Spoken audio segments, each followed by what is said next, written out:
And we have a question. If do you want me to go? Yeah, all of us to address it here. So the question is we're an Amazon #1 best-selling SKU in our category, but we're starting to see a large amount of Chinese manufacturers duplicating our designs. We believe our content is highly optimized, and we are very proactive with advertising. What else can we do to defend our bestseller rank? Good one. Good one. So, I'm sure we each have differing thoughts here on things that we can do. But one of the things that I would remember is that what you did to build up your brand into a #1 best-selling SKU is you one-upped all of your other competition. And that probably was a pretty big leap. Well, now that you're getting such good placement, such good sales, your competitors are jumping on the bandwagon, and now you're their new starting point. If your product is highly optimized, essentially, they're going to be jumping on your listing and essentially copying exactly what you've done. And you want to make sure that you don't leave it as an assumption that my listing's already perfectly optimized. Because if they take your starting point and they make one little improvement here, one little improvement there, now all of a sudden their product has a color pop or something that draws their attention to the main image. It now has a warranty that's better than yours. It now has a infographics that happen to address weaknesses of your product that they're calling out as strengths in their product. It happens to address consumer needs and wants more clearly than what you have, because they've studied your listing and they see the questions, they see the reviews. If they're really smart, they're going to be looking at all that, and you have to continue to be one step ahead of them. It's as simple as that.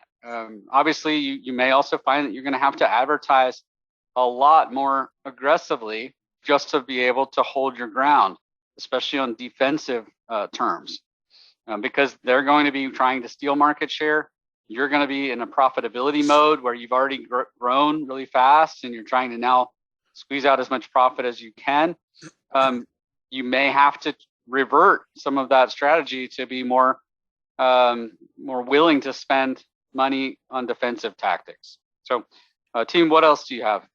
I think, short term, one of the things I would say is it sounds like you may already be focusing on, you're saying you're doing some aggressive advertising or being proactive with advertising, but short term, monitor those keywords that are keeping that bestseller rank there by search volume and all that, but also get granular with your keywords. Start doing more keyword tracking and track your keyword placement, and watch it every few days and make some tweaks to your advertising to keep those keywords going.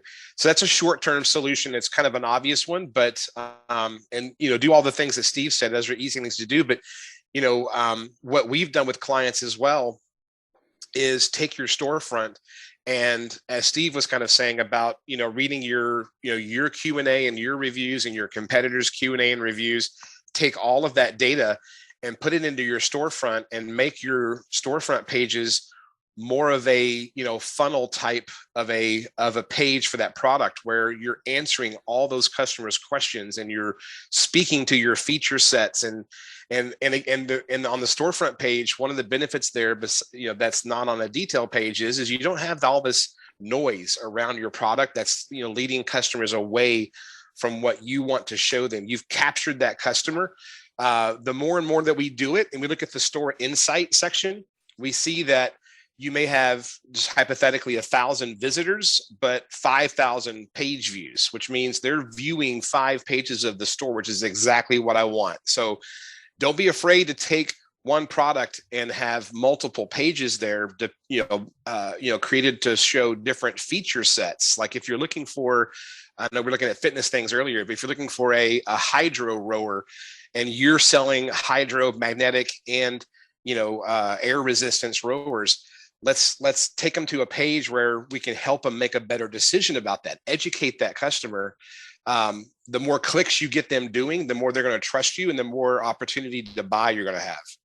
I'd also look at your I assume you have brand registry, and I assume you have access to brand analytics.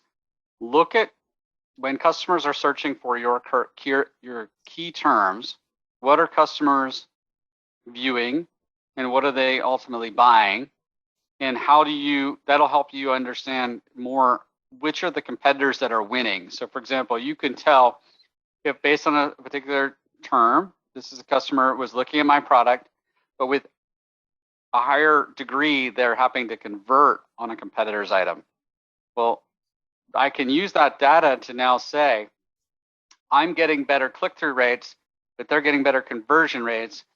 What is it about their listing that's causing people to buy it with higher, with a greater frequency? Or if they're getting higher click-through rates, what is it about their image that's standing out? Or maybe it's the title, or maybe it's the price. It helps me understand a little bit about how they're winning so I can combat the most critical thing that's causing them to win. Because if you don't identify that early on, they're going to continue to run with that advantage, and they're going to continue to gain market share. And nipping at your heels little by little, they're capturing market share. For example, if they're buying your ads based on your branded terms and they're converting better than you, eventually they're gonna get free organic placement on your branded search terms. Mm-hmm. And they could even get cheaper advertised bids because they're converting better than your own products. So you don't want to let them win on anything for too long, or they're going to see how big of an opportunity it is. So for example, if they did something that has been impactful and their sales went from 100 a day to 500 a day, and now all of a sudden they've got a month worth of history selling that type of a spiked volume because you didn't recognize what they're doing that's convincing customers. Perhaps it's just a low price. Perhaps it's a drastic change to their advertising strategy. They're being more aggressive. Maybe they made a main image change that's drawing a lot more customers in. Whatever it is, now they're hooked on that volume. They're going to double down on that, on bidding aggressively to win that business because they see the opportunity. Maybe they've already placed, reorders, and now they're invested. They have to continue driving it. But if you can nip it in the butt really fast and react and overcome these issues as soon as possible, you hopefully they don't notice that bump, right? So if there's a day that all of a sudden you ran out of budget and their sales took off, they may not know why. They may not have the wherewithal to see what all of a sudden happened that we sold 10 times our volume yesterday. You want to make sure you combat that. So make sure you don't run out of stock. Make sure that you're doing everything right and you're one step ahead of them, which I know is easier said than done, but we'd be happy to give you a free listing audit if you want to reach out to me.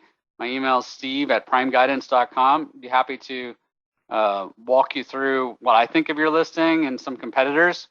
And of course, that's what our senior consultants do all day long, is help you strategize on how to best your competition day in, day out.